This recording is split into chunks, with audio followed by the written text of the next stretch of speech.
On this week's Tuesday Talk, we're answering another one of your guys' questions. Well, I guess it's a series of questions having to do with how often we use our generator, do we run it every morning in order to use our appliances, what do we have on 12 volt, and how's the solar working out? Ooh, those are good questions. I know.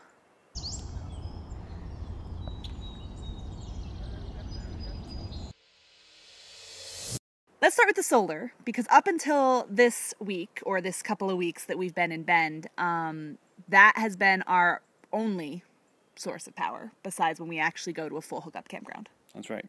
And it's been fabulous. Solar's been the best thing we've ever done. Yeah. Ever done for boondocking experience. Well, really, even if you're not boondocking, I mean, that to have the option of just always charging as long as you have sun is so darn convenient. I can't even describe it. It's been absolutely wonderful. And like I said, it's been our only source of power. We pulled out the generator, I think, once or twice since we hit the road just to run it, because it's not good to let it sit. But really not because we needed any kind of power. Yeah. Because it was more just to run the generator. And it was good. We always thought it was good to have. And then the solar handled everything. So in general, we would turn on the inverter sometime in the morning to charge up our laptops and anything that runs on AC.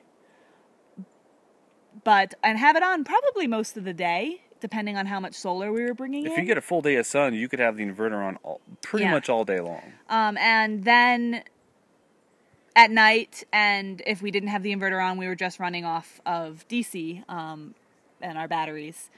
And we don't really have, so I know some people use their microwaves in the morning, or their coffee maker, or their Instapot.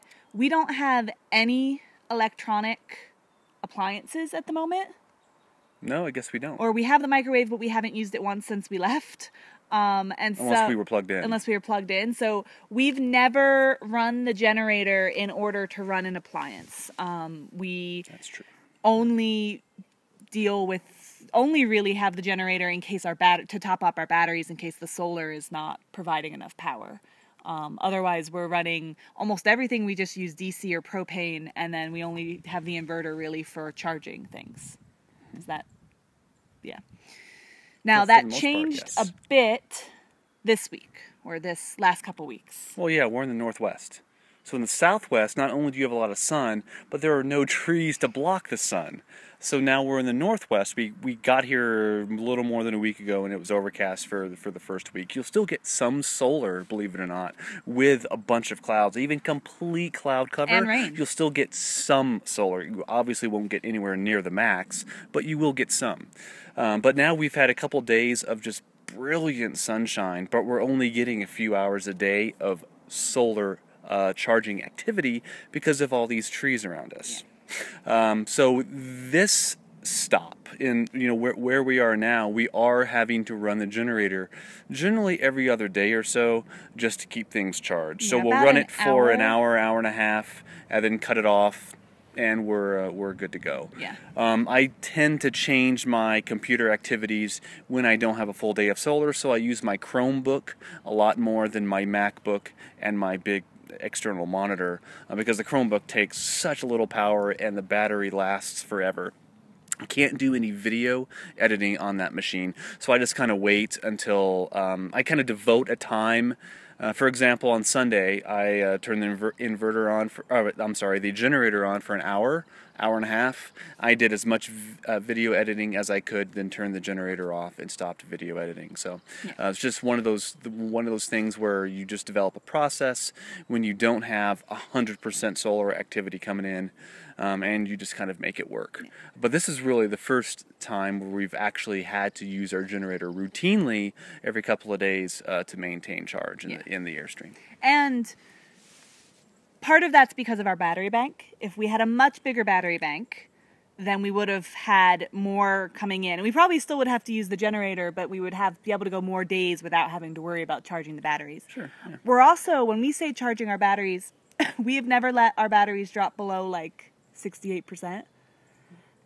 Mid to upper like 60s, yeah. We have AGM, so you don't want to let those batteries get below 50, or really anywhere near 50. Yeah. So if we're at like 65, that's a point in time where we stop everything and we find a generator or plug-in or something to give us that 15% buffer, because we certainly don't want to hit 50. Yeah.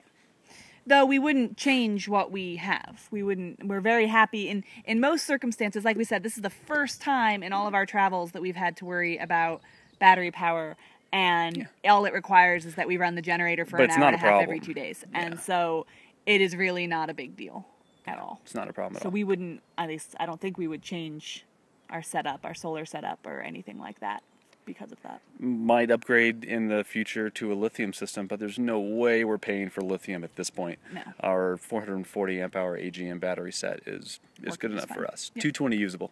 Yep. So that's how that's all working out. We use propane mostly for a lot of our appliances. So the water heater, the fridge, all of our cooking is all done with propane. All propane, yeah. And I think that will be next week's Tuesday Talk, because we had some questions about how much propane we go through and everything like that. So stay Propane is tuned for cheap that. in the Northwest, by the way. Well, really we found cheap. a good place for propane. Like so- 140 a gallon or something like that. Oh man. Just run through it with reckless abandon and get it for cheap. That was awesome. Love 140 a gallon. So that's it, I think, for this Tuesday Talk, talking about our solar generator electricity usage. If you have any questions that we didn't answer, please leave them in the comments below, and we'll try to answer them there. Mm-hmm. If you have a question for us that you'd like answered in a future Tuesday Talk, we'd love to hear from you, because we're always looking for new ideas. And if you like this video, give it a thumbs up.